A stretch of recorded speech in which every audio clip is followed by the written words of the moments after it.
The Neighborhood and Affordable Housing Advisory Board is called to order on December 13th, 2022. Welcome, everyone.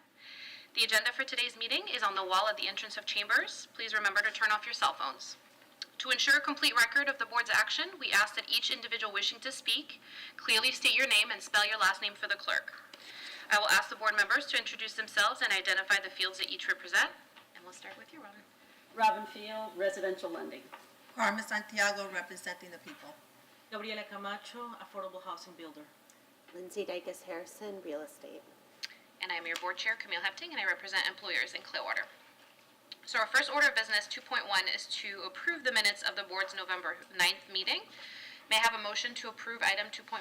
Move approval. And a second? A second. All in favor? Aye. Any opposed? Okay, minutes are approved. Item 3 is citizens to be heard regarding items not on the agenda. Is there anyone here to speak to items not on today's agenda? If so, please step to the podium and state your name and spell your last name for the record. You'll have 3 minutes to speak on a subject that is not on today's agenda. All right, seeing no one come forward, we'll move on to the next item. 4.1, recommend City Council approval of the City of Clearwater fiscal year 2021-2022 consolidated annual performance and evaluation report. Mr. Lane will present this item. Thank you. For the record, Chuck Lane, Economic Development and Housing Department. So this is our annual CAPER, Consolidated Performance and Evaluation Report. This is a report we complete every year, and it's a requirement of us having federal funds that we allocate to community development and housing. So because we receive allocations of Home Investment Partnership Program funding and Community Development Block Grant funding, we're required to submit this report annually. It's due December 30th of every year, and this year's CAPER captures the program year beginning on October 1st, 2021, ending on September 30th, 2022. It really is a beast of a report. It's one that we struggle with every year with the timelines of it, but we always manage to get it done. So the CAPER contains information to assess the following: assessment of our goals and outcomes, resources and investments, affordable housing, homeless and other special needs, public housing, actions to address barriers to affordable housing, and monitoring.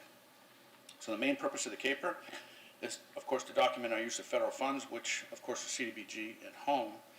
In the narrative sections of the report, what we try to do is we try to discuss our accomplishments using state and federal funds, and that way this report really gives us kind of a report of our entire body of work in the housing division. Through the CDBG and home programs, we spent $1,375,885. We also spent an additional $988,750 in state and local funds. In addition to that, we spent $230,225 in CDBG CV. Of course, you all know that's an allocation from HUD, specifically to address impacts from the COVID-19 pandemic. So what did we accomplish? Under a very challenging home buyer conditions, as you all know, we were able to close 7 down payment assistance loans, totaling $296,300. I believe last year's CAPER we reported 1. We made some adjustments to that program that I think helped, and more are forthcoming. Terry Malcolm Smith will be delivering a presentation later this morning on our down payment assistance program, something you all requested. We completed a major rehabilitation at Lexington Club at Renaissance Square. This is one of those projects where our investment leveraged something much bigger. We put in $300,000 into this project for, I believe, 7 units. 240 units were rehabilitated. It was a major rehabilitation with a stack of funding. It was really more of a tax credit program than anything, but our contribution helped to leverage that project. As you know, we have a strong relationship with Habitat for Humanity of Pinellas and West Pasco counties. They completed 9 single-family homes during the program year. We spent nearly $600,000 on 14 public facilities projects. Some of those carried over to the previous year, from the previous year. Some were completed during the program year, and some are carrying over to the current year. These projects supported nonprofit service providers such as the Salvation Army, our club, St. Vincent de Paul, Tampa Bay Neighborhood Housing Services, Directions for Living. CDBG funding was also used to support renovation of Belmont Park, which is a city park. It really came out really nice. We spent $166,500 to support 8 public services. We're allowed to spend up to 15% of our CDBG allocation on public services, as you all know. We funded the Kimberly Home, the St. Vincent de Paul Community Kitchen Resource Center, Gulf Coast Legal Services, Hispanic Outreach Center, Pinellas Ex-Offender Reentry Coalition, West Care, Florida, Pinellas Opportunity Council's Chore Services Program, and we funded the Hope Villages of America Grace House prior to them changing the use of that facility. We no longer funded it once they made that transition. And you're all very well aware of this. You may remember the presentations that you all saw back in April. That's part of the process to putting all this in place. With CDBG CV funding, Suncoast Housing Connections provided mortgage assistance and foreclosure counseling. The Homeless Leadership Alliance provided and is still providing housing navigation services. Directions for Living helped, they really stepped up and helped to relocate seniors from the former Prospect Towers. You may all remember that was bought out, and they renovated that place and transitioned it into a market rate project. And it priced out a lot of the elderly folks there. So Directions for Living helped to relocate a lot of those folks. We provided just over $107,000 to Prospera and Tampa Bay Black Business Investment Corporation. They provide education and technical assistance to Clearwater business owners and hopeful entrepreneurs. We provided $26,325 to Suncoast Housing Connections and Tampa Bay Neighborhood Housing Services to provide homeownership education and counseling. 151 Clearwater residents took advantage of that program. We contributed, with general funds, we contributed $250,000 to 6 different organizations that are involved in the space of preventing homelessness. So we collect accomplishments throughout the year so we can track the number of people served. It's a requirement of HUD. The number of people we served this year, 21,787,000. That's all different levels, anywhere from building a single-family home to someone that utilizes a facility that we improve. So it's all different levels. But that's the number of folks that we report in the CAPER that we assisted through our programs. Can you repeat that number, Chuck, please? 21,787 individuals, 175 households, and 18 businesses is what we reported. So this will serve as a public hearing for the CAPER.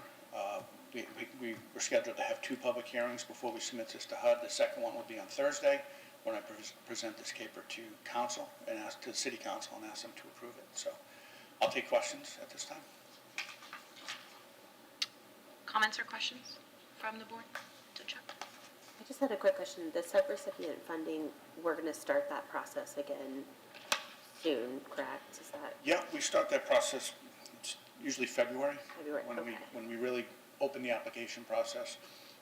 Were there any projects that we agreed to fund last year that didn't go forward this year? Yep. Okay. The PERC had a facilities project that got canceled. They just never got it going. And there was another. Remember the other one? Yeah, they got just too late in the process, and they agreed that they weren't going to be able to get the project going in time, so they backed out of that. And that was kind of helpful to us because with project costs and construction costs, most of our projects, if not all of them, ran over budget. So we had that money available to help these other projects, so they didn't have to come out of their own pockets. I mean, these are nonprofit organizations. Their activities do not cash flow. That's why we need to do these activities in grant funding. We can't help these public service providers with a lot of public service dollars because we're limited. The way we help them is we help them improve their facilities, create efficiencies, create opportunities for their clients. So that's really how we move the needle with them. And just as a point of clarification, that does not mean that that particular organization is not able to then reapply for a different Correct. project or the same project in the Correct. following years, correct? Correct. Okay. Yeah. Any other questions or I believe comments? Grace House expansion was another that obviously didn't get. Right. That's right. That was the other one. I'm sorry. They were going to create more units, and obviously that all changed. Late in the program year, they transitioned Grace House to an affordable housing project rather than a family homeless shelter. Very different types of projects in the eyes of HUD. Any other questions or comments for Chuck? All right, does anyone from the public wish to speak or comment on this item? All right, seeing no one come forward, may I have a motion to approve item 4.1? Such motion. Second. All in favor? Aye. Okay, motion carries unanimously. Item 4.2 is presentation of the city's down payment assistance program. Terry Malcolm Smith, Senior Housing Coordinator, will present this item.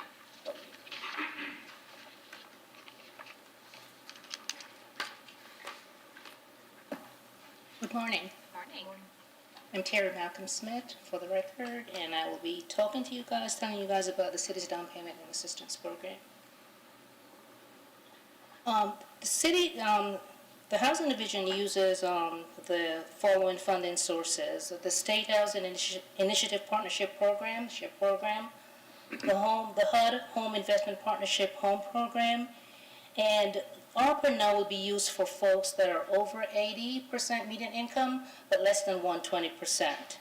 Up to $15,000 will be provided as a grant, and that will be above the $45,000 maximum that we normally provide to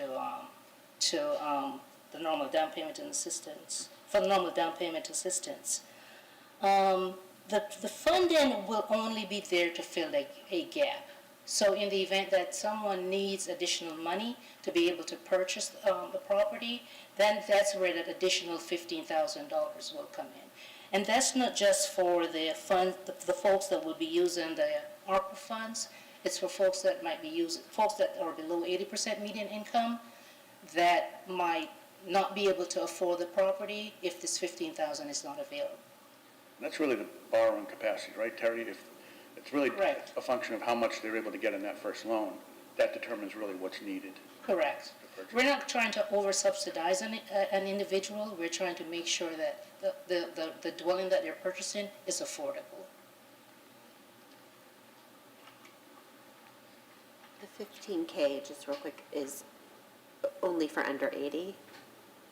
The ARPA funds will be for folks over 80, but not to exceed 120 AMI. It'll be used to supplement the entire program. Folks below 80 and folks below 120. Okay. As you know, typically the funds we use, it's difficult for us to fund between 80 and 120. ARPA is allowing us to do that, so now we can really consider all types of applications from all the way up to 120. So 120 would get the 45 plus possibly the 15? Yeah, and all of that is Correct. based on It's going to be across all income levels. If you have a client that is at 60 and they need additional funding to make it work, we will provide that. The next is the income chart, which shows you up to the maximum amount for a single person household. That income cannot exceed $69,000. Maximum purchase price. The maximum purchase price varies for the different programs. For example, the home program, the maximum purchase price when new and existing, $278. For the SHIP program, $349.25. So if we have a client that is below 80% or even above 80, and they have a property that's less than $350, $349, $526, then we'll be able to assist. Terry, excuse me, how did you determine the cap for the price of the home? Well, for the home program, it's $278, and for the SHIP, $349, $525. Now So how did you determine that cap? that's the program guidelines. That's the funding source required. It's the funding. Funding source, Gabby. So you're saying how do we determine which client is? No, it's just the cap, so it's Those just numbers, because of the yeah. funding source. Okay, Where yeah. does those numbers come from? Yeah, from the 278 is from the federal home program. The 349, 525 is from the state SHIP program. And in the state, we used to have a lower cap, lower than the max, and that was in our HELHAP. We decided to do that. We've increased to the maximum. And Correct. We've really increased it to the max. Responding to the market, really. We know it's tough for these folks that income qualified to buy a home at $349,000. It's not always going to happen, but we leave that flexibility in there in case it does work. Thank you. Correct. Up to 45,000 is available. For assistance, the home buyer must obtain pre-qualification from a first mortgage lender. They must complete the home buyer's education. The DPA funding will not exceed what's needed. And the city normally goes above and beyond because most municipalities will only stay in a second position. We're flexible enough where we're saying we will go into a third position behind the bond program. And that's either county or state bond, yeah? Correct. Again, 0% interest deferred for 5 years and amortized over 20 years.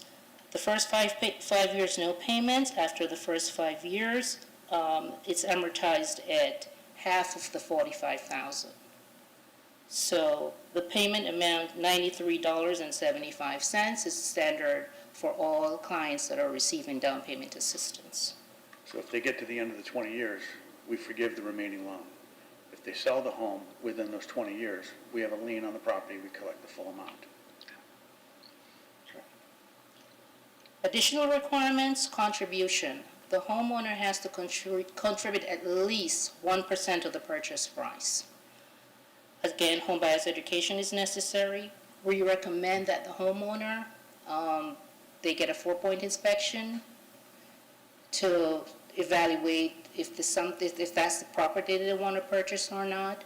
The city will go above and beyond by doing that HUD housing quality inspection.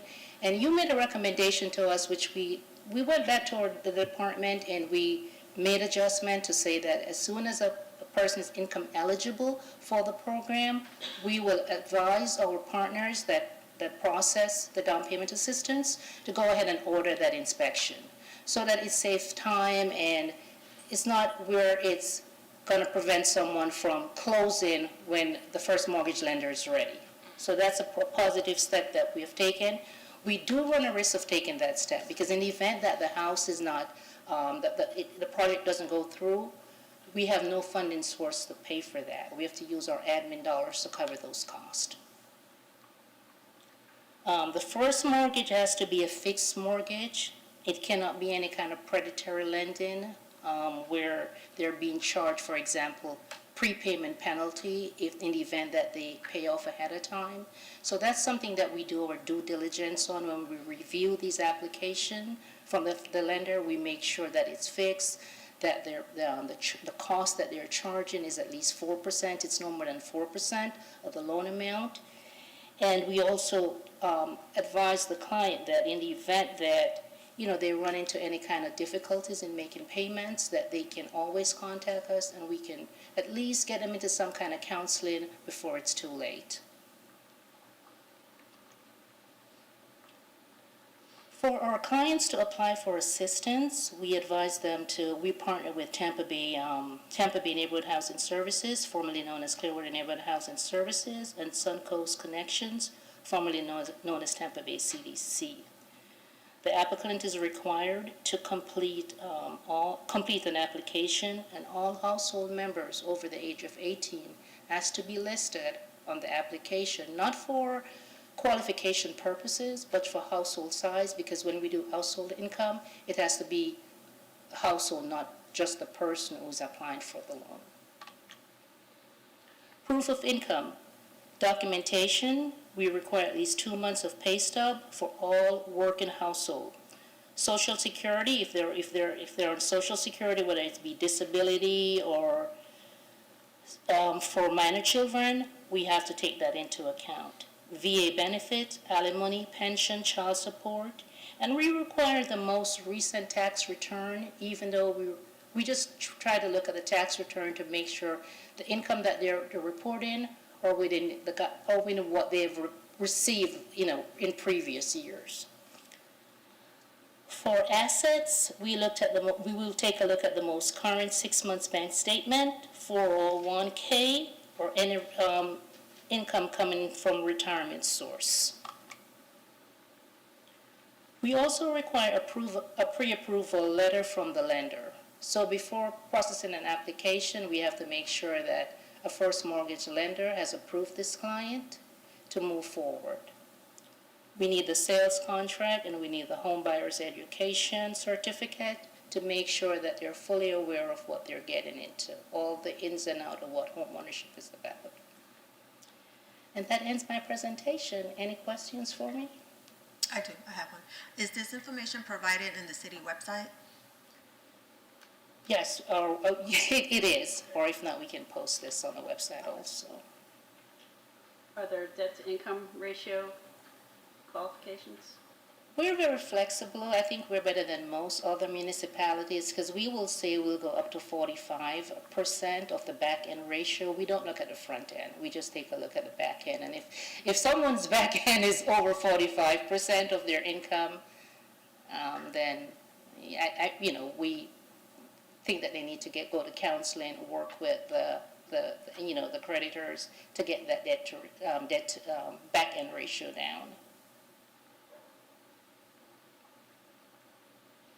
What's the average time frame for Suncoast or Tampa Bay neighbor, formerly Clearwater neighborhood housing? I can't even remember. They both switched, and it's too confusing. And especially the fact that that That Clearwater they would change switched. everything. Yeah. What's the average time for them to process one of these cases? I would say anywhere from 4 to 5 weeks. Normally, there is a closing date on the contract, and we have not gone past that closing date on the contract. And we're striving to even, do better to make sure that, if they can close earlier, we're in a position to do so. Are they, so they're not going to process until they have a contract on a house? Correct. Or pre-approving? Correct. We advise the processors not to process unless there's a contract.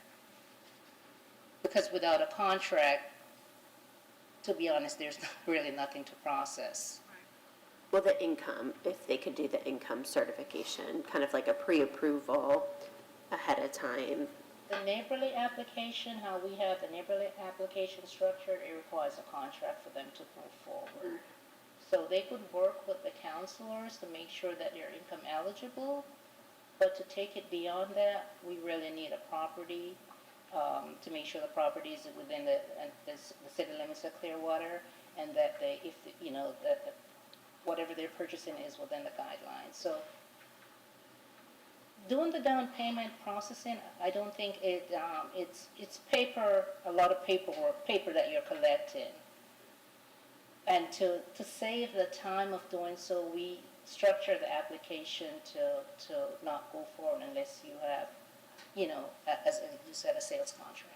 So the neighborly site, is that something the lender uploads things, or something where the lender sends it to one of the organizations and they upload it? Correct, yeah, the lender sends it to the organization, and the organization go in and start the processing. Once they have the required documents, the contract, the lender's application, the 1003. Right, and all the asset and income. Correct.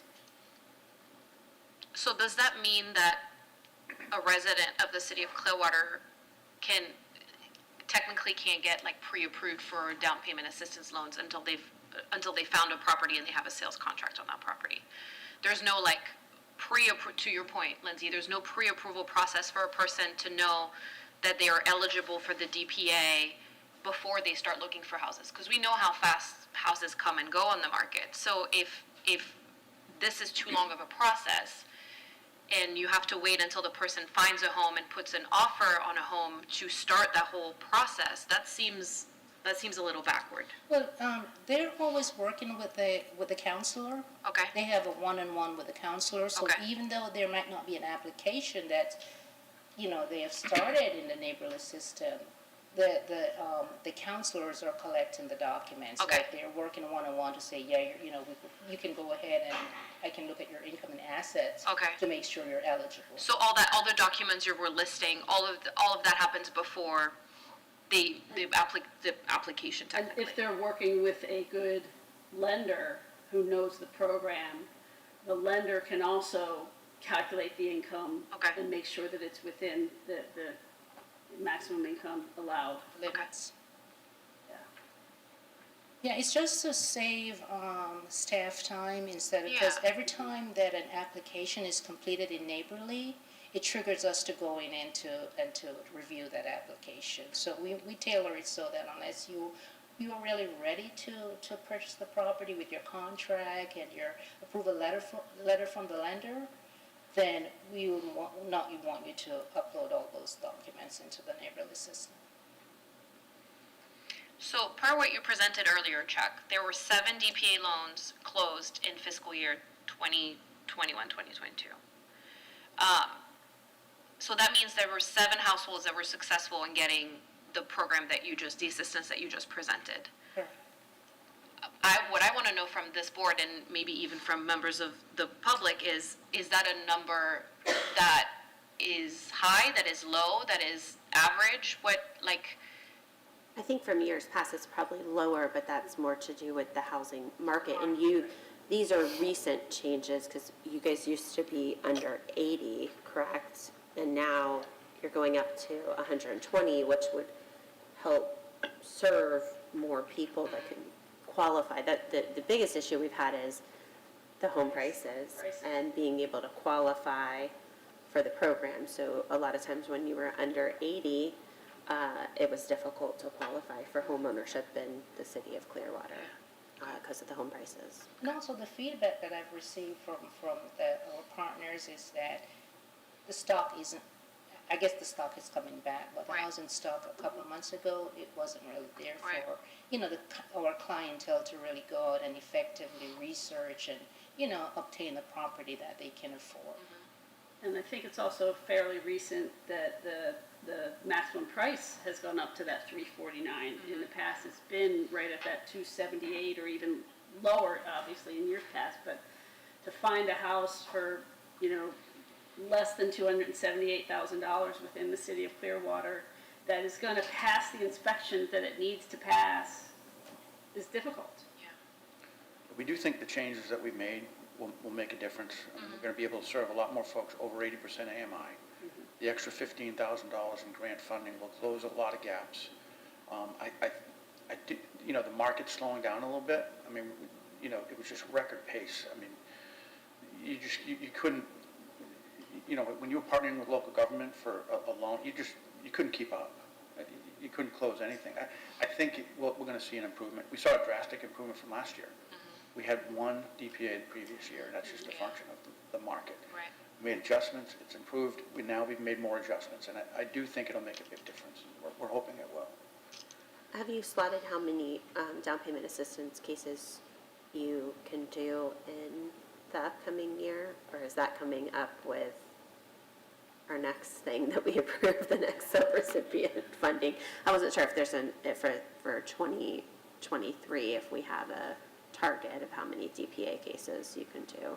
I'll have to look at our annual action plan. I can tell you, though, we are, it may not happen in this fiscal, but it will not happen in this fiscal, but we're partnering with, we put out an RFP for development of a city site, 1.3-acre city site, 24 units between 80 and 120, up to 120% AMI. We're going to see probably 12 DPAs out of that project, Right. so that's great. Yeah, I have to look at what our goal is for DPAs for the current fiscal. I can report that back to you. If I may, Denise Anderson, Economic Development and Housing. One of the other considerations is staff capacity, right? So we currently also manage our home rehabilitation program, and we have an opportunity to outsource that if necessary. So that's really how we plan to accommodate increased activity for DPAs, is possibly outsourcing that rehab program to a qualified organization that can manage those. Would go to like you're saying, something like Suncoast or neighborhood. Okay. Yeah, we would. Exactly right. Yeah, we'll put out an RFP for that. Yeah, what we're thinking is farming out the construction piece. We would take the applicant through intake all the way up to qualification, and then hand it over to a partner capable of managing that other piece. And it's going to allow our housing coordinators to focus a little bit more on some of our other housing programs. That's the goal. DPAs and some of these other projects we have coming through the pipeline, because there's a lot going on. Yeah, and I think to go back to the question that you asked, it would be interesting to know regarding staff capacity, what is the maximum number of DPA loans that you can even physically, logistically close in a year, so that we know that that's the maximum number that we can look at?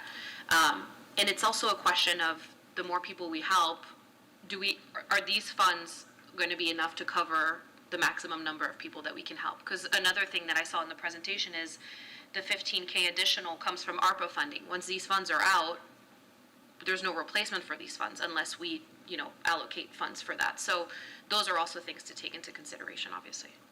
But we did get a pretty good, and I think it's gonna happen over the next, couple of years from the state.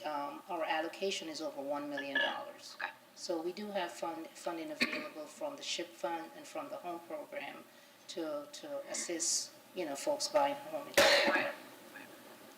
You mentioned housing counseling. Are you requiring, I know you require the home buyer class, are you also requiring them to have the one-on-one housing counseling, or is that not a requirement for? I think that the counseling and the one-on-one, it goes hand in hand. So when they do the counseling, they also do the one-on-one. Because I see the certificate coming in from, the clients that are getting down payment, that they're doing the counseling, they're doing one-on-one also. As part of your subrecipient monitoring, are you guys monitoring the housing counseling and kind of what's said in there? I know this came up recently, that they're been given a list of certain lenders or a list of certain realtors, and how people are getting on those lists or taken off of those lists since they are getting government funding. Do we know what the process is with either of those housing counseling agencies? And this might be a bigger question than right here. I think that conversation came out where, I don't remember who complained that they had sent someone over and they were a lender and they had referred them to someone else. And I had normally, I have good rapport with the folks that we partner with, and I was able to call over and try to get their process. But rightly so, yeah, we need to, for this year's monitoring of these agencies, we need to find out, what your process and your procedures are for, when the client do have their, pre-approval letter, or say they're working with someone, do you refer them to someone else? Make sure that doesn't happen. Terry, I'm sorry, go ahead. do you keep a record of how many people are applying to the program but not getting the funds? That's a good question, Gabby. No, because they go through our partners, and Yeah. we only see the ones The that ones that are approved. approved. So that's a good point. That's something that we need to probably take into consideration. Yeah, I You know, think that how would be many a good people number are to compare applying, it how many against. people are coming through? Yeah. And why are they not getting assistance? What's the Exactly, drawback? what's happening there? Okay. So you mentioned in your presentation two partners, two nonprofit organizations. There is a third that's in St. Pete. Is that not an organization that someone can use, Neighborhood Home Solutions in St. Pete? Are you talking about for the education? Yeah, the client we've, put on our website, so long as the certificate is from a HUD certified agency, it's They could accepted. even use the one in Hillsborough County. If they Correct, live there, but they correct. want to move to Clearwater. Yeah, they don't have to, say, be steered to the one that we partner with, so long as it's HUD certified. But the application comes through one of those two partners. Correct. I guess my last question, and this may be more a question for the board than it is for you, Terry, but is, how do we, if we were to evaluate how how the city and how we in general are communicating about this program, do we think that the instructions are clear? Do we think that people know where to go to look for information? Or does it mostly happen that, depending on if they have a good lender or a good, connection with somebody who's connected, they get the right information? I think for the most part is if they have a good lender or a good realtor who knows about the program or any programs that are available, because there are many programs available in Pinellas County. You have to find the right lender or the right realtor who knows that there are programs, and then the realtor can say, okay, here are a couple of lenders who work with those programs. But we also put out our information with the public, the Clearwater libraries. We take 1 month, one day out of every month, and we sit at, let the library know what time we're available for the residents coming in, Okay. seeking information and what programs we have available. So Okay. we also have that information out there via our library system. I would, as far as notification, because these are definite changes that have happened, and I don't know when they happened, I think it was recent, but updating the website, I think, would be crucial for the public knowledge. And then also maybe putting out, a general thing to Pro or something like that, that they can pass along to realtors and to their lending partners as well.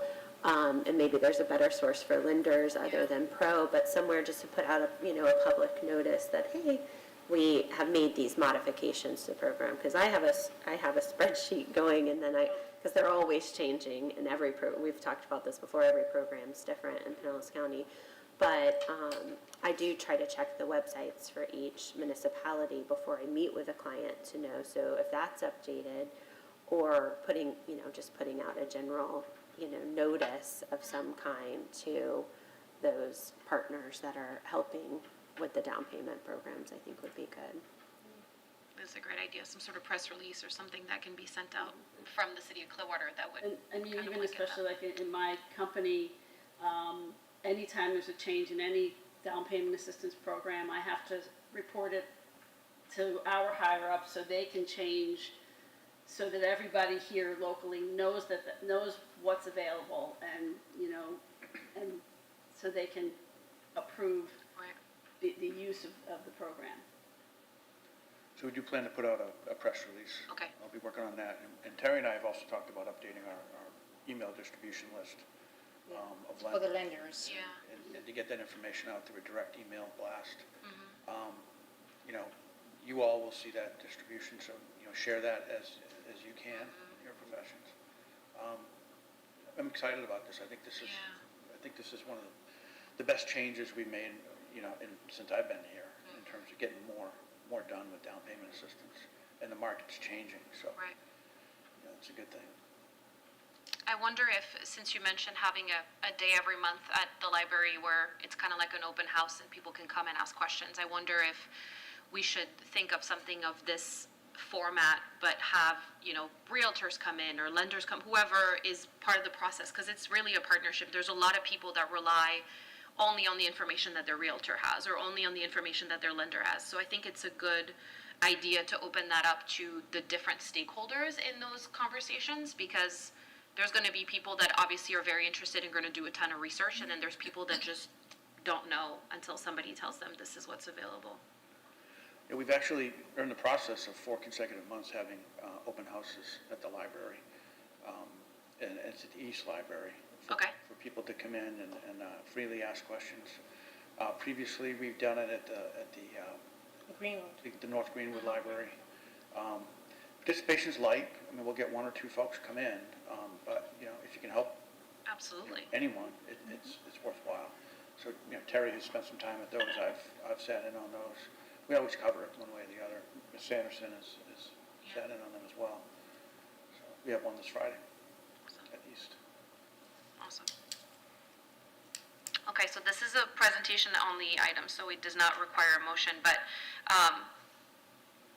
I just wanted to open it up to anybody in the audience or in the public if they have any comments to add. Normally, we don't really have a public comment when it comes to a presentation question, but I want to make sure I open it up in case anybody has anything to add. Yeah? Ramesh Chaudhary with EXP. Come on up, to the please. podium, sir?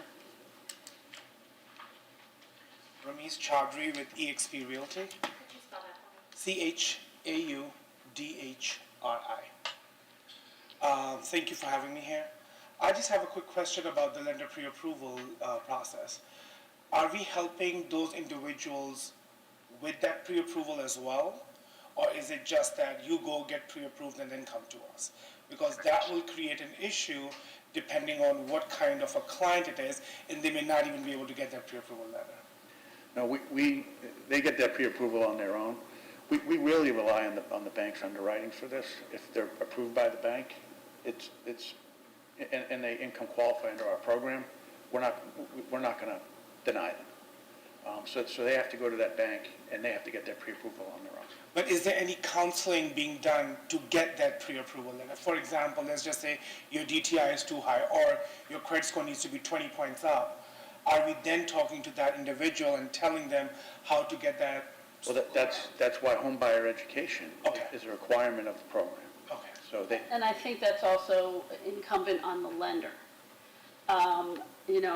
There are plenty of lenders out there who will do just that and say, you know what, your debt-to-income ratio is just a little too high.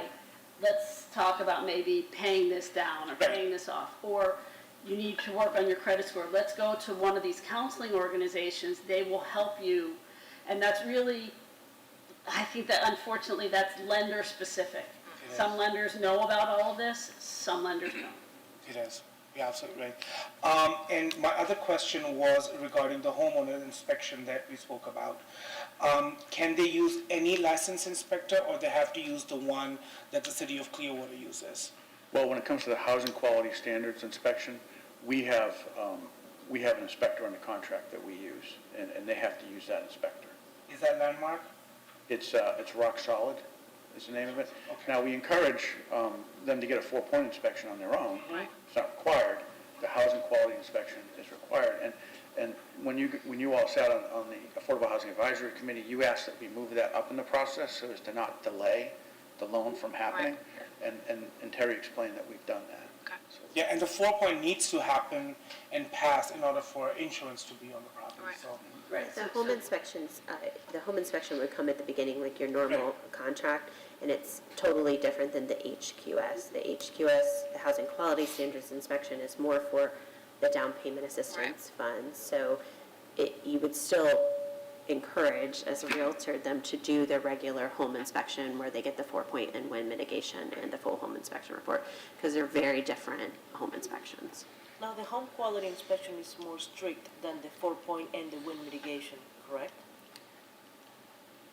I would say it's more strict, but I would say it doesn't even hit on some of those 4-point right. items. Oh, So got it. they're not testing certain things that a 4-point will test. They're testing other things that they think take priority over some of those things. So they're actually not looking at some of the big things. They're not up on the roof inspecting the roof. They're not inspecting, they're not testing, they're not testing those things, but they are looking to make sure the home has smoke detectors, or that they're meeting these certain housing, what they consider, it's a Section 8 housing quality standards inspection. So it's similar to what they would do for a Section 8 rental property. It's Yeah, kind of, just it's different. kind of short-term versus long-term if you compare the two inspections. The 4-point is really, are you making an investment in something that's going to last for a few years? Sound structure, absolutely. Whereas yeah. the housing quality is more, is there rust, is there mold, is there, The housing quality I feel is more geared towards the safety of the individual who's living in the house. right, right. If the tile is cracked, or if the window is broken, stuff like that. Like you mentioned, they don't go on the roof. The Right. 4-point is strictly about the AC, the plumbing, the electric, and the roof and stuff like that. So, Okay. thank you so much. Thank you. All right. Okay, so item 4.3 is presentation of the roles and responsibilities of the Neighborhood and Affordable Housing Advisory Board and the Affordable Housing Advisory Committee. Mr. Lane will present this item. Okay, so this is something that you all asked me to do, and I think there were a couple of reasons behind you asking me to do this. You wanted to talk about, contemplate combining the two boards to see if that made any sense or not. And also, I think you are contemplating a recommendation to move the times of the meetings. And you wanted to kind of really better understand, the roles of each board that you sit on before really making any recommendations. So following this, the next agenda item, Ms. Hebting will give you a presentation, a draft presentation that she'll be presenting to council on behalf of the board. So I think when she goes through that, I think it's good timing. I think you really need to consider the things I'm going to explain to you when Ms. Hebting does that presentation, because she's going to need to present items that is in your purview, right? So It's gonna be a little bit dry, because I'm gonna be reading from our ordinance. I won't bore you with all of it, but to help you get just an idea. So, the Neighborhood and Affordable Housing Advisory Board,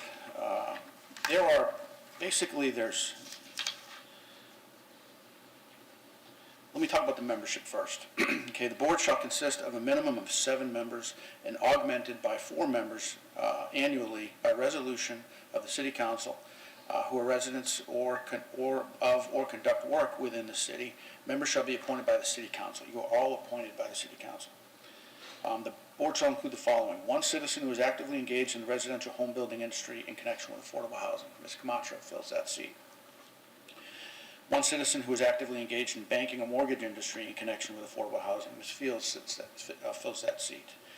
1 citizen who is actively engaged as an advocate for low-income persons in connection with affordable housing. That's Pete Scalia. 1 citizen who is actively engaged as a nonprofit provider of affordable housing. That's Kevin Chenault. 1 citizen who is actively engaged as a real estate professional in connection with affordable housing. Ms. Dykes Harrison. And 1 citizen who resides within the city of Clearwater, Ms. Santiago. And 1 citizen who represents employers within the city of Clearwater, and that's Ms. Hepting. So it's very prescribed. When we fill a seat, it has to fill. We have to meet these objectives, right? So some are easier to fill than others. So if a vacancy occurs, a new appointment shall be made by the City Council for the unexpired term. Members shall serve without pay. So if you're expecting a check, it's not coming. No, well, then why I haven't received mine? Waiting all this time. The board shall elect from its membership a chairperson, a vice chairperson, and such other officers as the board may find necessary. Each officer of the board shall serve for a term of 1 year. So we ask you to vote for new officers at the first meeting of a calendar year. So if we meet in January, you'll do it then. If we cancel January's meeting, it'll be in February. Okay. The city manager shall designate a city employee to serve as the staff liaison for the board and to assist the board in the performance of its duties, and that would be me. So powers and duties, and this is where you get into, what is it that y'all do? What's your purview? There are 4 major categories on this ordinance that I'm going to read to you. 1, review programs of the city which are directed to improving the physical environment and lifestyle of low to moderate income people assisted by the various federal, state, and county housing community development programs the city receives by A, assessing neighborhood needs, B, formulating neighborhood goals and objectives, C, establishing priorities for projects within neighborhoods, D, monitoring programs, and E, evaluating programs. So really all of this, if you think of the role and the different steps you take in our annual action planning process, and then in improving the reports that we produce, that's really, I think, what all this speaks to. It's in my opinion, okay? That's where you really capture most of this. 2, with regard to monitoring and evaluation of programs, you do the following activities. A, attending and participating in public hearings regarding the programs. This morning I presented the CAPER. That was a public hearing. This board oftentimes serves as a venue for a public hearing when required by the funding source. Review condition data, reporting citizen reaction to projects and programs, reviewing reports regarding projects and program activities, reviewing goals and objectives and recommending priorities for the order in which activities are to be undertaken, and reviewing applications for the funding of selected programs. And again, I think a lot of this is captured in a lot of the annual action planning work you do, and the feedback that you provide at each meeting. It all ties in. Another major area, 3, make recommendations to the city manager and city council regarding these types of programs. So you all have that latitude. You can make a board motion to instruct me to make a recommendation to the city council or to the city manager. You always have that latitude. And the last major category talks about the Affordable Housing Advisory Board. So I'll talk about that. So, really, if you want to talk about the differences, think about the names of the board: Neighborhood and Affordable Housing Advisory Board. So the NAHAB not only discusses affordable housing, but community development projects, community projects, homeless issues, things of that nature. The AHAC is specifically housing, and the AHAC doesn't get into projects. The AHAC gets into policy and what it takes to make Clearwater a better space for developers to build affordable housing. So let me get into what the AHAC does. So the board shall sit separately as the Affordable Housing, the NAHAB shall sit separately as the Affordable Housing Advisory Committee according to Florida Statute 420.9076. It's all captured in that statute. In addition to the 7 members, 4 additional committee members will be appointed by resolution of the City Council in the following categories. An elected official, Vice Mayor Beckman has served in that role for the last 2 years. A citizen who is actively engaged as a for-profit provider of affordable housing, Mr. Cornwallis has filled that seat the last couple of years. A citizen who serves on the local planning agency, that would be Bruce Rector this year. And a citizen who represents essential services personnel as defined in the local housing assistance plan. Clearwater Housing Authority actually meets that definition. Their CEO, Jacqueline Rivera, has filled that seat. Since I've been in this position, she's filled that seat. So the AHAC shall have the following powers and duties. Review established policies and procedures, ordinances, land development regulations, and adopted local government comprehensive plan of the city, and shall recommend specific actions or initiatives to encourage or facilitate affordable housing while protecting the ability of the property to appreciate and value. The board shall submit a report to the city that includes recommendations on the implementation of affordable housing incentives in the following areas. So there's 11, by statute, there's 11 criteria that you are required to evaluate each time we meet as an AHAC. And the deliverable is our local housing incentives strategy report. So what we do, and if you remember, we go through the report from the previous year, and you refamiliarize you with all of the things that the previous boards have done, and your role is to update that report. So that's really how we go through it. So the 11 required areas, processing of approvals of development orders or permits, expedited permit, and you all know we do that. The modification of impact fee requirements, we discuss that in a very healthy way every time we meet as the AHAC. The allowance of flexible densities for affordable housing, we have a density bonus for affordable housing. The reservation of infrastructure capacity for affordable housing, really not necessary in Clearwater. Our infrastructure is so well built out. The allowance of affordable accessory residential units in residential zoning districts. We talked about that at length, as you know. The reduction of parking and setback requirements for affordable housing. The allowance of flexible lot configurations, including zero lot line configurations for affordable housing. The modification of street requirements for affordable housing. Establishment of a process by which city considers before adoption policies, procedures, ordinances, regulations, or plan provisions that increase the cost of housing. That's very important. Whenever we make, regulatory decisions and regulatory rules in the city, we have to make sure we're not discouraging developers from building affordable housing. That's what that's intended to do. The preparation of a printed inventory of locally owned public lands, we do that as well. Support the development near transportation hubs at major employment centers and mixed-use developments. So by statute, the AHAC is required to consider all of these things and make recommendations to the City Council on how to make improvements with regard to incentivizing affordable housing by making adjustments to some of these rules that we have. Okay, so it's the state, Florida Housing, they really understand, I think, that the money that they give us, even though it's increased over the last year, it's $1 million. I mean, how many new units are we going to build with $1 million, right? They understand that really attacking it at the policy level can really move the needle more than funding some new units. So that's what this is intended to do. It's forcing the cities that get state housing funding to really take a good look at their policies, not just internally, but a board of professionals to look at our policies to make sure that we're doing things the right way and to encourage affordable housing and to not, and as importantly, to not discourage development of affordable housing. Okay? And you're also able, and you have in the past, to make recommendations outside of these 11 areas. Okay?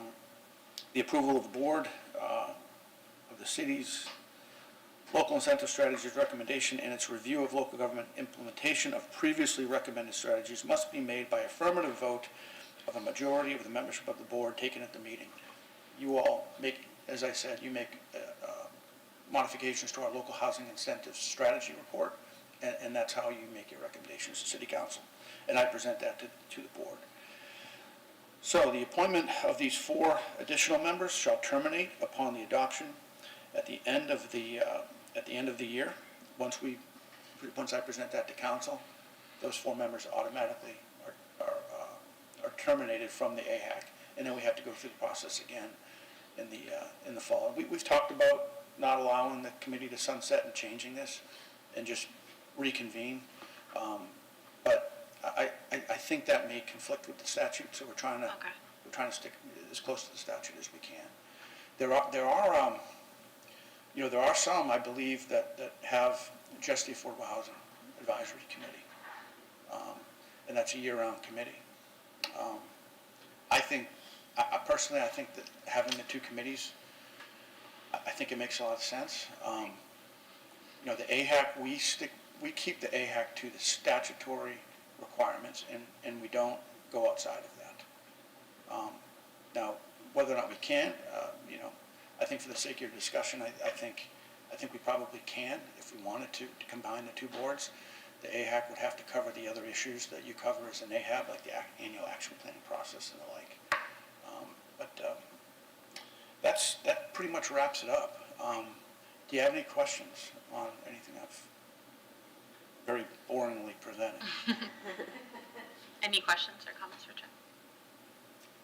Now, are we talking about this now? Is this a discussion about combining them now, or this is just a? You can talk about, more than welcome to talk about it. Right. Yeah. I think, I was taking notes while you were speaking, and I think the biggest difference is I wrote AHAC policy and NAHAB projects, and I think that kind of explains in, the most concise way what the two boards do.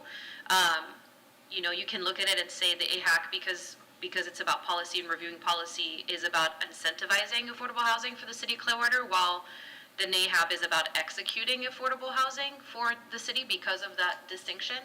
I think it's just confusing because one of the boards is year-round and the other one isn't. And so there's also, that starts the confusion, I think. And then the other part is, if the AHAC's mission is to review policy and incentivize affordable housing, are we supposed to just stick to the LHIS, which we just did, or are we supposed to look outside of that as well? Are we supposed to, include or try to encourage more citizen participation, since it's about, policy and really truly moving the needle?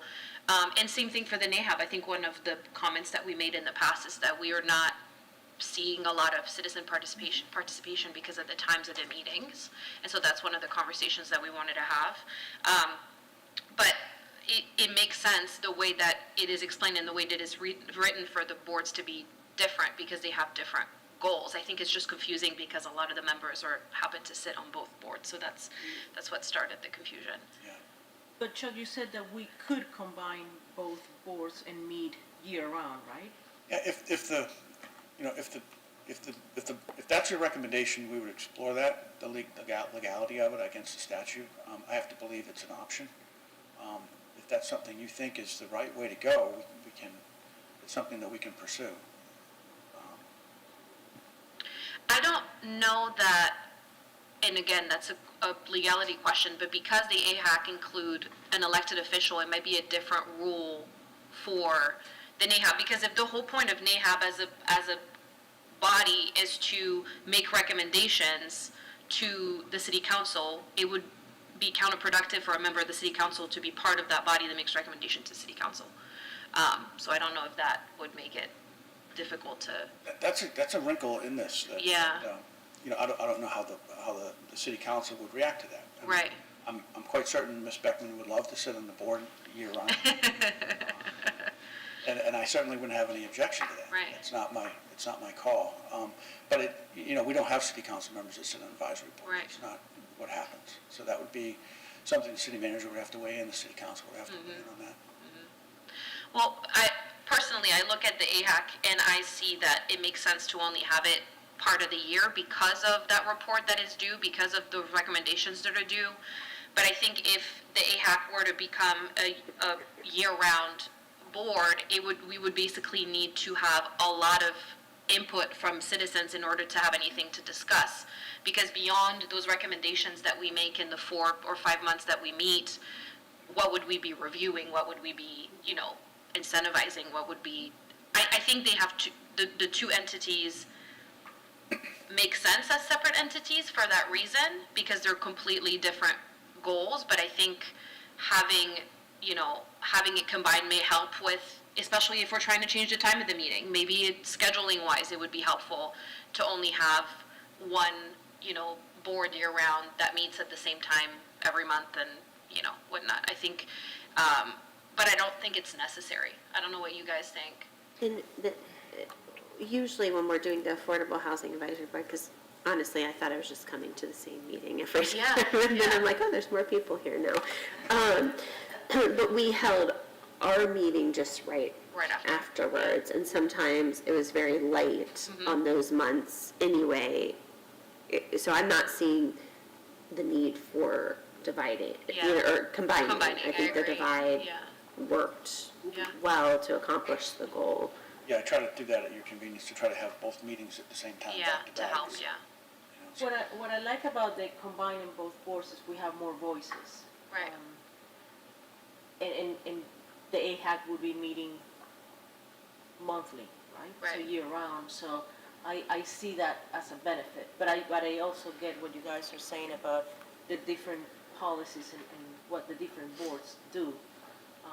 But And the issue with that is if the statute suggests or requires that those 4 additional members of the AHAC only serve for that one term and can't just stay on the AHAC, maybe I misunderstood this, but you were saying that the 4 members that are the additional members from the NAHAB that serve on the AHAC, they usually just serve the one term, which is 4 months or 5 months, and then they're not on the board the following year. So that would probably create an issue if we were to do combined, because then it would mean people in the NAHAB have a different term that they serve than the AHAC, or is that just a misunderstanding? Yeah, well, with the AHAC, we're having to appoint every year. It does give the flexibility to bring fresh faces in. Okay. Where you all serve a 4-year term. Okay. We can do that. We had a fresh face this year with Bruce Rector. So there's a benefit in that, I suppose. Okay. I'm not sure if that answers your question. I mean, I guess it's just a question of whether it's something that we want to look into or not. And so, I don't know if this, requires a vote, or if this is something that we should just, decide to either move forward with or not. I don't know what the recommendation is here.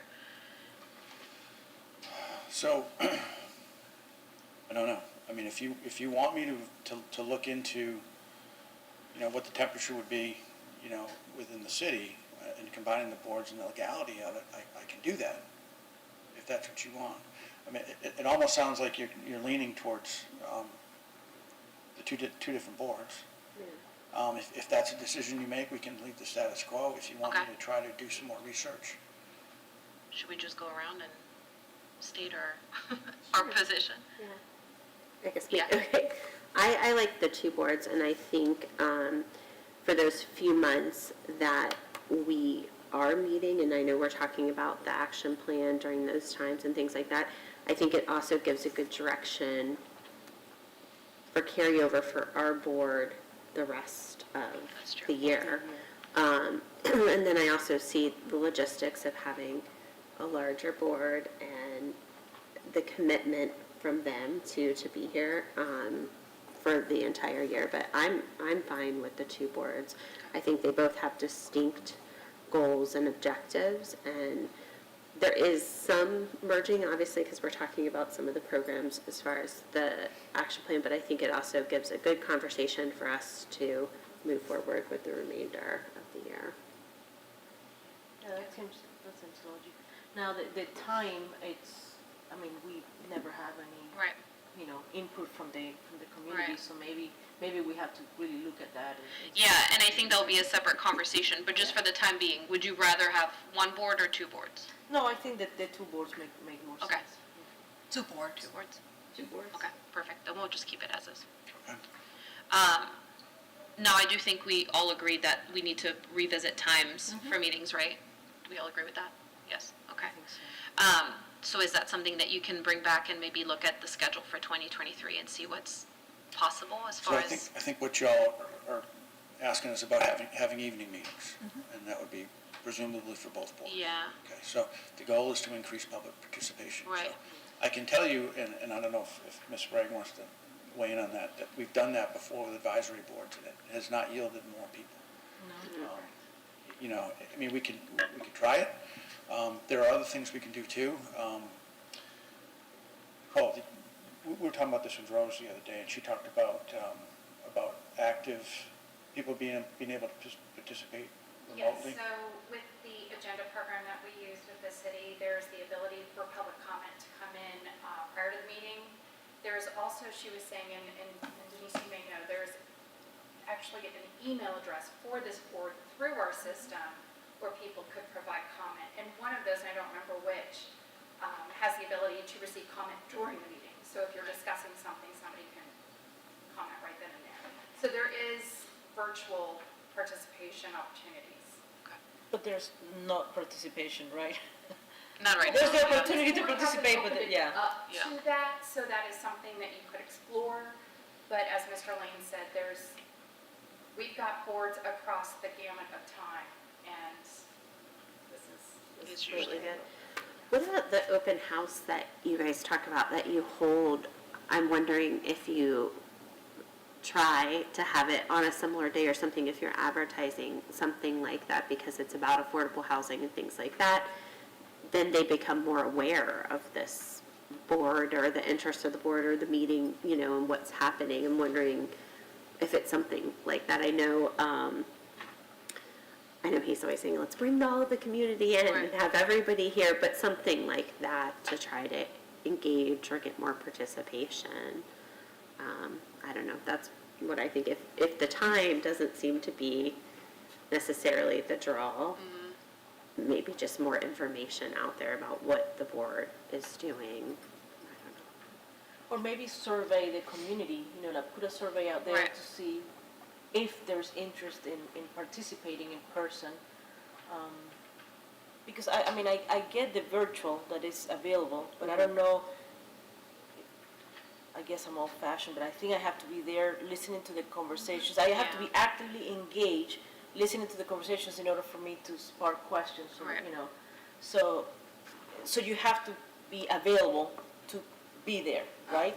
It's not just sending one question. So that's, I think, the argument that we said, like people are working and so they may not have that time to actually engage Yeah. in what we're discussing. So maybe if we can get a survey out to see, if we get any input from the community. And this is for Chuck and Denise. The city clerk did say yesterday that public communications would be able to put out a survey to ask those types of questions to see if there is any feedback from the community on Facebook or Yeah, the different platforms they use. Yeah. That is an option. Yeah, we can try to gauge the community and see Right.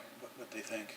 When I tell you that, when these types of meetings have been moved to the evening, people don't come, it's not meant to discourage you from making Right, a right, right. decision. No. It's just a fact, right. Yeah.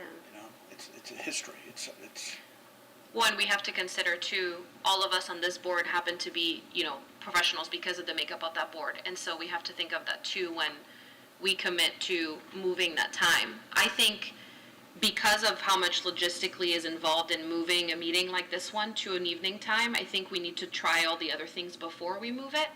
So we may want to take a survey, but we may also want to ask public communications to push information about these meetings just a little more, especially the fact that if you're not able to attend, these are the ways that you can engage with this group.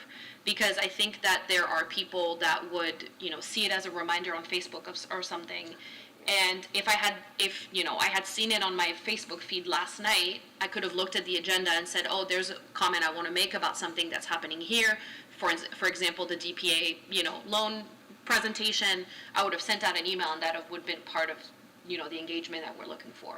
Can they, I don't know what the rules are with everything, but can they can they advertise this on social media, the meeting, what's being covered, like today would have been a good example. Yeah. Down payment, come learn about the city's down payment assistance program, here's time, and then put in there, if you can't make it, here's the public comment, leave a comment or something like that.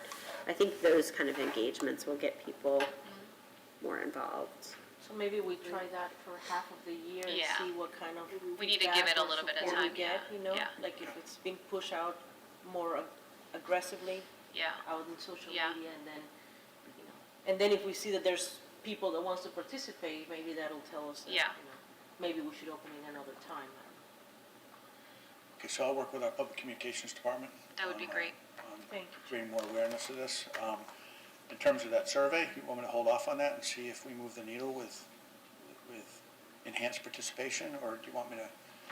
Do we want to do both at the same time? I think both, yeah. I agree.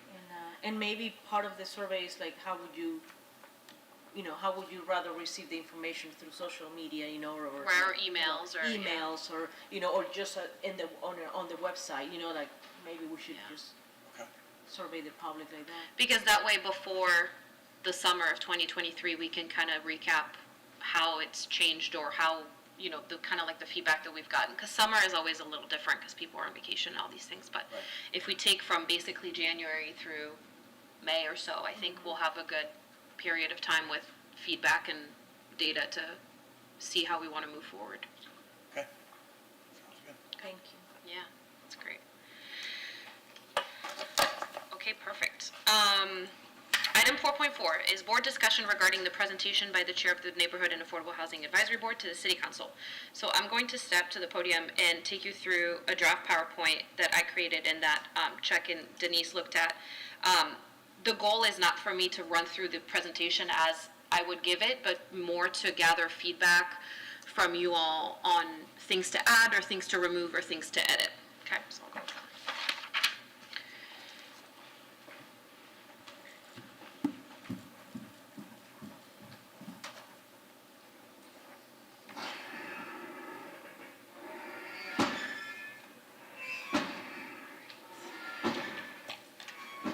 Okay, so one of the conversations we had in previous meeting was what we wanted to present to the city council. And the four elements are in this outline. Talk about the challenges of the past few years, the evolution of the board, plans for the future, and some recommendations that we have for them. So this slide, I'm going to work with Chuck on getting some data so that when we present, we are not just saying, obviously, affordable housing was already lacking prior to COVID and the pandemic posed additional challenges, but also have information, data saying, maybe it's a question of we used to close, 12, 15 DPA loans, and then obviously through COVID we haven't gotten half of those. Or talking about the median rent and income and all these different numbers that we can gather and then we can share for that particular point. This is just to show for this current board kind of what we've been through for as long as we've been on the board as far as challenges. Then I'll take them through the makeup of the board, talk about the 7 seats and who represents the seats, how new members have introduced new energy, how these meetings that used to be, sometimes taken off the calendar are always consistent and we always have great conversation, and then how this board is focused on bringing solutions to the problems that we face as a city. Plans for the future. We can't do it alone, so continue to work with the community partner agencies, which are the ones that, come forward to this board and present projects that we then approve for funding, but also introducing more synergies like we've discussed with working with other municipalities and aligning our incentives with them, working with the county to make sure that we're on the same page and that, somebody looking for affordable housing, can kind of navigate through the system easily.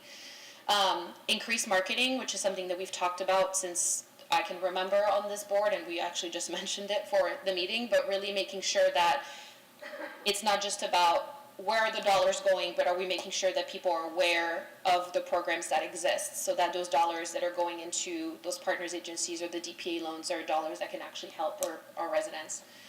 And then work more closely with developers, cities, and agencies, which will kind of segue into the next slide in talking about the symposium that we want to eventually host, but really having more of this open conversation so that it's not just we're making decisions as this board in this room and then letting things kind of fizzle out. So recommendations is work with planning and development, which is something that we've already started to do through the AHAC this year, but also the NAHAB this year, exploring more creative ways to create more supply for affordable housing, because we know supply is one of the issues. Looking at the density caps and the ADUs and some of the other creative ways that we can, without having a whole lot of room in the city to continue to grow, create more supply for affordable housing. Host a symposium, which I think was one of Pete's ideas, for everybody to get together in one room and have this conversation that requires interaction, right, from the different stakeholders to collaborate more effectively. I think this is what happened with the DPA presentation we just had. Having, Terry with us in the room and kind of talking through openly and a little less formally about some of the issues that we have just helps move the needle. I mean, those changes that we were able to make this year to the DPA program hopefully can help continue to move that so that people can really get the help that they need. And then partner with the countywide public transportation efforts. We had a presentation a couple months ago to show how public transportation and affordable housing are linked because people live in the same spaces and work in the same spaces. So it's about making that commute, possible for the people that are looking for affordable housing as well. So that's the presentation as it sits. And so I would love to get feedback from you all on any changes that you'd like to make, any suggestions, any recommendations to add, edit, remove, etc. No, I like the idea that you're gonna have some data behind the Yeah. points that you're gonna talk, because otherwise, Yeah, generic, yeah. it's very generic. So. Do you think there's specific things that are going to be more impactful as far as data than others? So when we speak to this slide, for instance, do we want to talk about on the service side, or do we want to talk about generally, this is what was considered affordable housing, or how many, units? I don't really know what other numbers we can bring up. Do you think there's any that would be more impactful than others? I think the numbers, in my mind, it's what's gonna speak more to the impact. So numbers of what the housing department was able to do as far as the city? Okay. Yeah.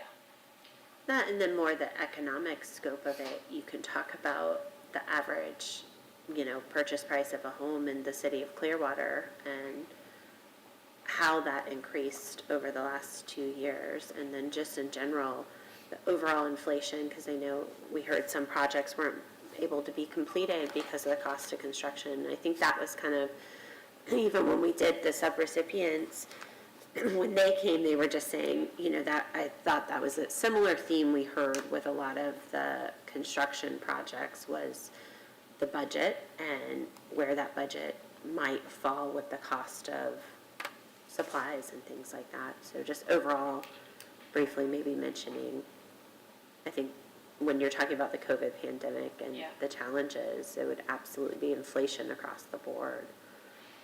And the lack of inventory, In talking about the inventory, I don't know if you have a way to find, in 2019, this was, an appraised home in the city of Clearwater and, for affordable housing and what's happening now, is there any affordable housing in the city of Clearwater now, I think those numbers would speak volume. Okay. And we'll also, to go along with affordable housing and prices is also the fact that interest rates Right. have gone up, that more than doubled, or close to doubled. I think when people talk about the housing crisis, I think most folks immediately go to rental increases. Right. I know a lot of the discussion around home ownership, but rental increases has just been, it's been shocking. Yeah. you know. So I'll add that to it too. So that I'm capturing all that you're talking about, I usually go deal with the data research on some of these things. So you're looking for, correct me if I'm wrong, purchase price, the history of market, of the marketplace in terms of average purchase prices over the last couple of years, the HUD or ship limits as well on those over the last few years. Is that part of where you want to go? I'm thinking, I guess what I'm thinking is maybe going back to 19, to the extent that's practicable, going back to 19 and looking at what were our allocations, what was the average, what was the market rent, what was the market purchase, what were the interest rates at that time, what was the program that we had in place for DPA, and then over those 4 years, what happened in the marketplace, what happened with interest rates, what happened with costs, what happened with caps, what happened with our program, kind of sort of telling that story of where we were 4 years ago and the increments along the way. And maybe even what happened with, average, median income. Right, right. Because, I mean, today, a single person, it's 46,000, but I think in 2019, it was like 41,000. So there's, again, not a huge difference, but the prices Right. and interest rates. I think Yeah, what is I'm trying to look for the word. What can I buy in that range of the 80% and below, Yes. you know? Which Right. I guess is pretty much nothing, right? Right. So, So this is a lot of data, probably Yeah. best shown in a chart or graph, right? Lots of colors. Lots Yeah. of colors, I like Yeah. colors. All right, so this is, it's gonna be a little bit when we look at 4 years, to look at all these different elements. So what I'm suggesting here today may change a little bit in order to be able to present this in January. But let's see what we can. Yeah, and I don't think we have to have, I don't want to overwhelm them with data I either. don't It's either. just kind of like, we can either Overview. decide, I think if we look at the data and we see that one of these elements tells the story better than others, we may look at average purchase price of a home and average, rents of a 1-bedroom or 2-bedroom and use just that if we feel like that tells the story. I'm thinking about, and again, I'm trying to figure out what data is needed to inform this. I'm thinking about showing the change in the gap between what is affordable and what is available. exactly, that's a what is great idea. affordable and what is available. Right, so trying to figure out what data sets are gonna be necessary to identify, affordability comes down to the interest rate, the income, right, all of those things, the marketplace, like where is that line of affordability versus the availability? And so, And maybe let we me use noodle like on one that one a little data. bit, and I'll talk with Chuck and we'll see what data we can pull. I'm sorry, Gabby, what was? No, that maybe we use like, say for example, the price of a 3-bedroom home or, or a rental of a 3-bedroom apartment, so we just use one piece of information, so we don't go into so many, Yeah. Yeah, I think details, that's but. gonna be necessary. I think, yeah, just the average price, rental price for, even if you just set that 3 bedrooms, So average, maybe like 3-bedroom, 2-bath. right, Kind of average, standard. yeah. That might be hard to find the average purchase price home-wise, but you could just take the average purchase, the median sales price for 2019, 2020, and I'd be happy to give you some of those data And then maybe we can compare that points. with the 80% AMI, right? What can an 80% or lower AMI can buy, right? So if we Right. have those numbers, then All right, so 3-bedroom, 2-bath.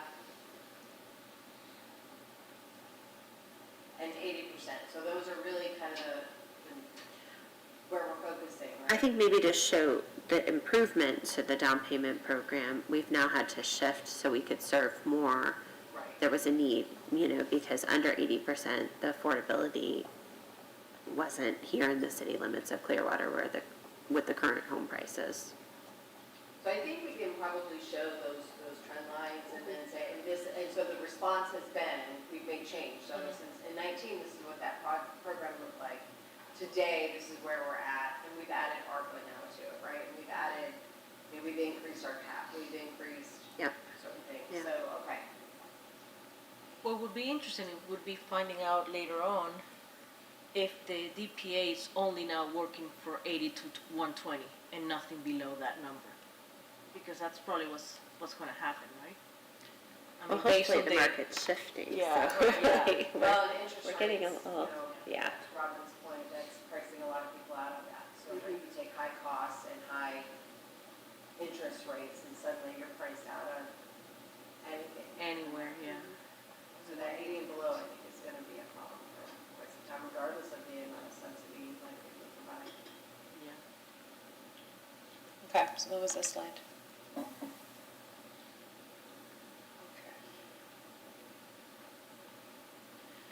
I think here is where we talk about some of the successes that this board has had, and I think the changes that we made to the down payment assistance program is a good example. Just showing that because there was this need, there were some conversations that came from this board that, turned into actual changes that impact our citizens. So I'll have this information on this. What about this slide number 3? Any feedback? No?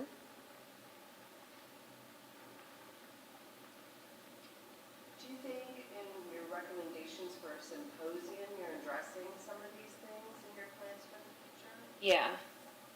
Well, I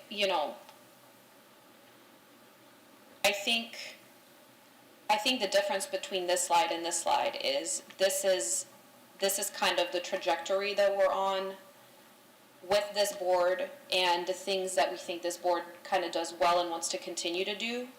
And then this is more, things that we might not do well currently that we want to improve, if that makes sense. So are your plans for the future, is that for 2023? Is that a near-term plan? Is that, how long down the road are you thinking? Should that be stated? That's a good question.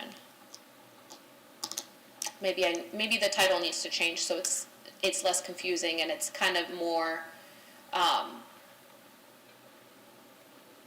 basically this is the things that we want to continue working on as a board as long as this board exists, right? So to continue to, impact citizens, we have to do it through our community partner agencies and some more synergies that we may want to introduce.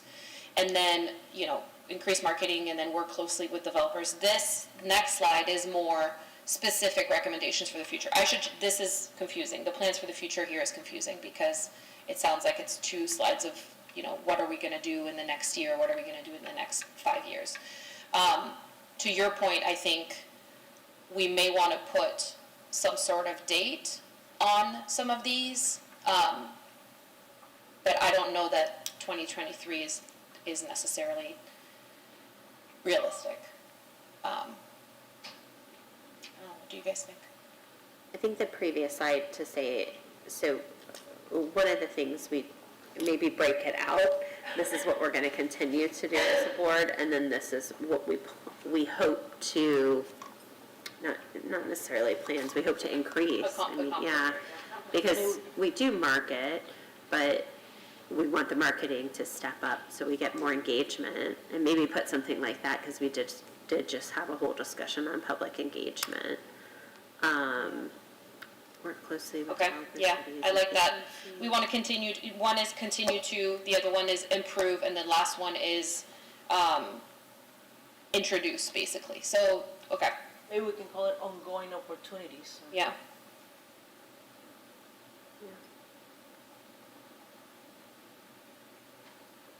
So in the middle slide, and the increased marketing, you're gonna add what Lindsay mentioned about engaging the public. Right, in a right, different way. right. So if this slide was called opportunities, it would be we will continue to work with the first one. We will continue to work with community partner agencies, introduce more synergies. We want to improve the way that we're marketing, the way that we're including the public, the way that we're engaging the public. And then we want to start working more closely with other cities, agencies, and developers. Okay, and then this would be more recommendations? Or this can be just a continuation of, or this could be examples of how to we're do gonna these do three that. things. Yeah, How are we gonna do this these? Okay. Yeah, I would pair those with how we're gonna continue to accomplish the Right. things we've already been doing, but to further and dig deeper with it. And so this would be switched, but yes, okay. Yeah. So link the three previous to these three and then talk about that. How we're gonna- Do we, and this is more of a curiosity question, but, what would be the steps in planning the symposium that we've been talking about? Does that include the city council at all, or does that, is just something that we as a board would start planning? I think we would do it at the staff level. We have to engage the city manager. We do it at the staff level. We could inform the city council, but I don't think it's something that they have to authorize. Okay. I think they'd be very supportive of it regardless. We'd have to figure out budget, but Right. Yeah. it's an unbudgeted item, so Yep. we're gonna have to figure that out. I know that, I can't remember how long ago it was, I think it was maybe 5 or 6 years ago.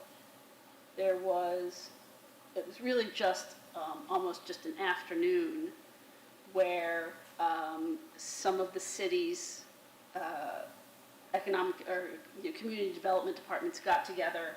I know that Largo was there, I'm pretty sure Clearwater, Pinellas County, St. Pete was there. I don't know if any other cities were there. They had, I was there, I did a presentation, and it was just talking about affordable housing and how can we as a group, all of these municipalities help. So it's something that was done, I want to say about 5 or 6 years ago. Do you remember it, Terry? Yeah. And I think it was held in Largo, if I recall, in a meeting room in Largo. Anyway, so it is something that's been done, so I just think that not a lot ultimately came out of it. So maybe if something can really be created to have more discussion, more than just 2 hours in an afternoon. I think it's almost a two-part event where the first part we get everybody in one room and everybody in the room kind of decides what the discussion should be, because that's where the ideas come from. If you go into a room with all these people with an agenda, there's only so much that's going to be accomplished. I think if you have a room with all these people and you have like a person that kind of leads the conversation, but there's a lot of questions being asked and, what are the things that you would like to know, people you'd like to be connected with, blah, blah, blah, and then that would kind of like set the agenda, if you will, for the second day or the second part of the event where then all of that happens. Or presentations you want to hear, or that kind of thing. So I don't know what the rules are, but you'd mentioned we have an email address. Is it possible to get this going that from our email address we contact the neighborhood housing and affordable housing advisory boards of other municipalities?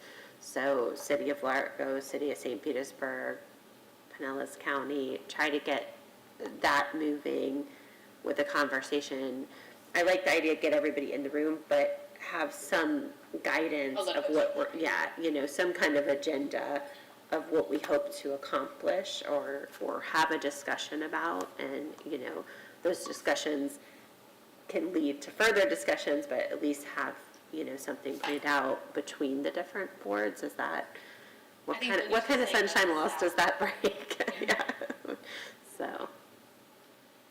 Or we can even maybe do a 3-tier presentation, to your point, Lindsay, so the first one would be inviting the municipalities to explain their different programs. Then the second tier would be AHAC, NAHAB, around, the county, then in the same room, then asking questions. And then the third one would be, okay, what are the next steps? The developers and, what are the questions, what needs to happen to move the needle. So maybe, it's a lot of staff time, but maybe we can try to host that if we put all of minds together.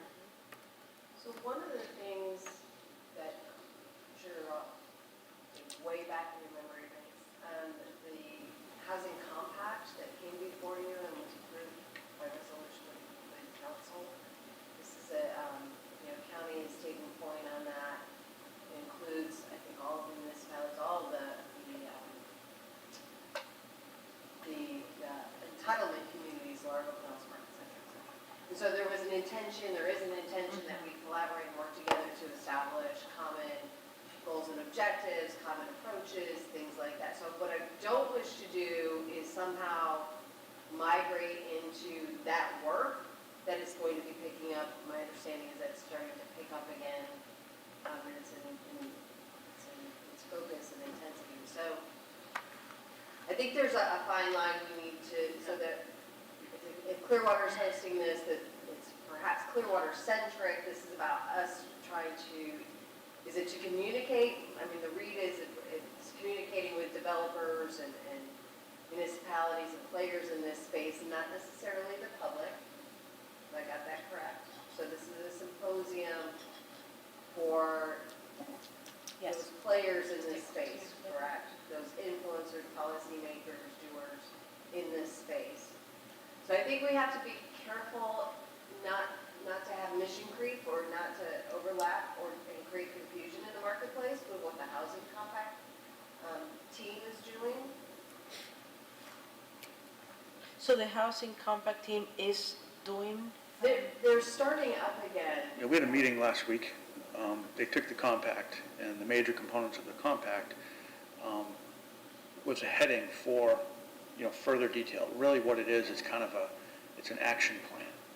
The compact set all these goals and objectives, and now it's getting to an action plan phase. Okay, how do we get to these goals and objectives?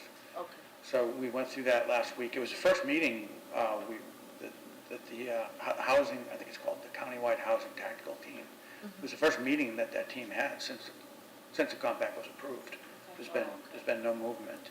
The county is the lead on it. But it was a good meeting. I thought what they produced was good. It was a good start. Okay. I think it may be valuable to have that, for us to see that presentation. Wouldn't you agree? Especially if we're trying to host something, to your point, realizing that we're trying to do something that's already being worked on. I think it might be helpful for somebody to come and present, even if it's just the same presentation that you've received. Yeah, it was a virtual meeting. It wasn't necessarily a presentation. I can present that draft action plan to the board at our next meeting. Okay. Yeah, I think that would be help. very helpful, Because I absolutely. think that would take away bringing all the communities Yes. together, and then it would be more focused on, okay, almost the same people that come in for the sub-recipients, what can Clearwater do, what can this board And I do think to that makes improve more the sense, services yes. that you're giving to the citizens I of think it makes Clearwater? more sense for this board to have a conversations within, at least within, to start within the city limits, to say, here are all of the developers that have developed affordable housing in the last, 5 years or whatever the situation is. Interested developers can come to the partners that are receiving funding, those that are not currently receiving funding, but they would like to receive funding. Having these people in a room, I think, would be more helpful to start, to just have that Clearwater-centric conversation before we open it up to more. So maybe that will be on the agenda for discussion at our next meeting, starting with the presentation or the kind of like the breakdown of what the housing compact is doing, so then we can move into the conversation about what we want to be scheduling or organizing. So Camille, so on the second point for the host of symposium, you will change that? Yeah. You said for municipalities, so Yeah, you... yeah. And so this last slide will really be, the previous one was opportunities, and this one will be more like projects or ongoing or future projects, and then I'll have 2 or 3 examples of things that we're working on. So one of them being continuing to work with planning and development. The second one being host a symposium, but on a, with the corrections, and then I'll find something to put as a third one. I'll go through our meetings and go through things that we've discussed. Anything else? Anything that we missed? Anything that you think should be said to the city council when it comes to the work that we're doing? I do, I have something to say. I think we need to prioritize and trying to get the community involved. Like, this is so crucial, pertinent information for the citizens of Clearwater, and the time setting makes it difficult. Like, I would like to get involved, but I also have a job, so I can't go until after 4 p.m. So I think getting the community engaged and involved should be one of our goals. Yeah. And to your point, I think the city council, they're obviously elected officials, right? So they have a relationship with the citizens that we don't have. And so I think making that clear to them in this presentation, that what we're doing great on a number of things, but what we're truly lacking is the public participation, I think can put a bug in their ear to also communicate more on that. Because I know city council meets at 6 p.m., so does Pinellas County, they meet at 6 p.m., so I'm able to make it to those hearings. Right. So it's easier, I mean, if people care, they will get involved. Right, right. Okay. Anything else? So to present this at the January meeting, and there's one meeting in January, right, Nicole? January 9th. And I had told you that this would be work session. Typically, it's actually at the city council meeting in Yeah. the evening. If you can't make it, we could schedule it Oh, for it's the work fine. session. Okay. So that, we would have to have this PowerPoint completed by, I believe, the 27th of December, if I'm not mistaken. I can make this. Yeah, so, and we can, if we can't, January, we may not have to have a meeting. And we could, if we had to push this to February, I think the goal is to, to get it in, and to do it. And I think if we do, maybe we do have the January meeting of the NAHAB, and even if there's not an action item, is your preference to have a meeting to recap the discussion and to maybe talk about the compact? Yeah, I agree with having the meeting because that would be good information and so that you would be presenting in February, right? January. So that. I think it's very She important will that, still be presenting in January? Okay. yes, I think it's very important that she's still the chair when she presents. And if we wait till February to present and we have a NAHAB meeting in January, she'll no longer be the chair in February. So, So that presentation would be on Thursday, January 12th. January 12th, okay. Okay. Okay. And your meeting here's the 10th. Yes, and our meeting. We would want the Okay. meeting, our meeting do have to skip. after. Regardless. We would want our meeting after she presents, right? Not Well, we could before. recap it at the February meeting. Okay. Okay. So maybe that makes the January meeting, yeah, well, Maybe we just skip January meeting for that reason. okay. That's possible. Yeah, why don't we do that unless we have an action item, if we skip the January meeting, that ensures that Camille is still the chair when she presents. Okay. Does that work for you all? Now, we won't just not have a meeting if we have to have a meeting.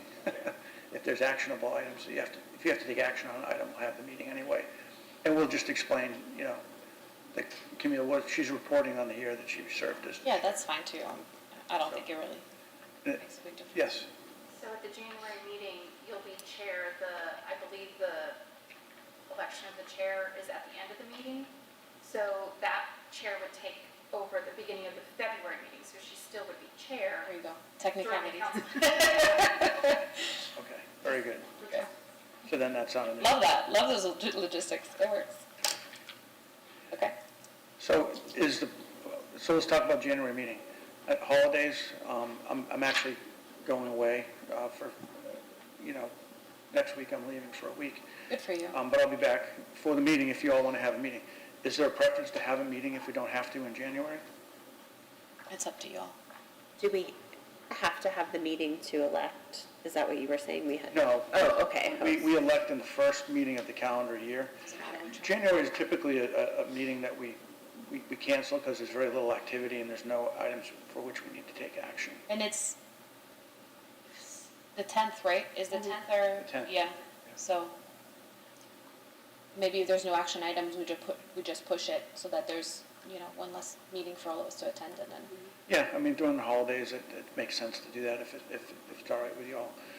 I'll never allow us to skip 2 meetings in a row. Yeah. And I don't know that we could with all the work that we have going on, so. But either way, what you were saying is even if we do have a January meeting, I can still make the presentation and I'm technically still chair at that point making the presentation. Yep. So we're covered regardless. Okay. All right, so we'll leave the January meeting on the calendar, but if there's nothing you need to take action on, I'll let you know probably before I go out of town, whether or not it's canceled. We can come back up so we can.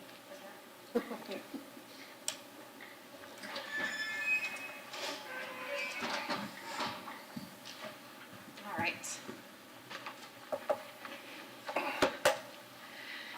Item 5 is old business items. Do any board members have anything additional to report? No? Okay. Item 6 is director's report. Mr. Lane, do you have anything additional to report? Just real quickly, we're still working on the 2 major projects in downtown, trying to get those, approved. Also, we put out an RFP, I think as you all know, for development of a project in Lake Bellevue on a city-owned site. It's 1.3 acres, 24 units are allowable. The winning team, and the winning team means it's the team with whom I've been authorized to negotiate a contract with, was a combination of Habitat for Humanity and Tampa Bay Neighborhood Housing Services. They put in a fantastic proposal, as did some Coast Housing Connections. But the Habitat team, they were the successful respondent, so I will be negotiating with them to put together a contract. Once they have site control of that site, they will go to the county and request penny funding. It's an exciting project. It's a home ownership project in an area where there's very little home ownership, and almost no new product. Yeah. So it's exciting. So, It's going to make a big difference in the neighborhood, I think. yeah. And I actually talked to a developer last week who is interested in acquiring the site across the street, which is a vacant 1-acre site, for a mixed income, mixed use project. He would tap into our density bonus. He'd have some live-work units. It's actually a commercially zoned piece of property. Okay. So if these 2 things come to fruition, I mean, you've completely changed, the main corridor in Lake Bellevue with these 2 projects. It's exciting. Very excited. So we've been here long enough, I think. Yeah. Item 7 is board members to be heard. Do we have any additional comments? Happy holidays. Happy New Year. All right, our next NAHAB meeting is scheduled for Tuesday, January 10th, 2022, unless we skip January, at 9 a.m. here in council chambers. The board is adjourned. Thank you, everybody. Thank you.